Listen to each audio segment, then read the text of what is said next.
Hi దోస్తులు, ఎట్లున్నారు? మస్తున్నారులే. ఈరోజు నూనె వంకాయ రెసిపీ నేర్చుకుందాం. పల్లీలు, నువ్వులు, శనగపప్పు, మినప్పప్పు, ధనియాలు దోరగా వేయించి ఒక 4, 5 మిరియాలు వేసి సరిపడంత ఉప్పు, కారము, వెల్లుల్లి రెబ్బలేసి బరకగా పట్టాలండి, మెత్తగా కాకుండా. అదే పొడిలో కొన్ని సన్నగా తరిగిన ఉల్లిపాయలేసి మనం వంకాయలు మంచిగా కూర్చాలి, గుత్తి వంకాయలాగా.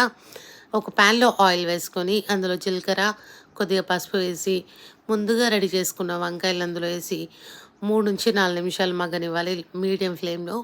మనం ఆల్రెడీ పొడి ఉంటుంది కదండి ఇందులోకి వేసింది, అది కూడా వేసి ఇంకో 3-4 నిమిషాలు మగ్గనిచ్చి ఒక నిమ్మకాయ అంత చింతపండు రసాన్ని వేసి కొంచెం వాటర్ యాడ్ చేసి 7-8 నిమిషాలు మీడియం ఫ్లేమ్లో మగ్గనిచ్చేస్తే ఎంతో టేస్టీ నూనె వంకాయ రెడీ అయిపోతుంది. చివరిలో కొంచెం ధనియా పొడి, జీలకర్ర పొడి వేస్తే ఇంకా బాగుంటుంది. మీరు ట్రై చేసి ఎలా ఉందో కామెంట్ చేయండి. సూపర్ ఉంటుంది. Please subscribe.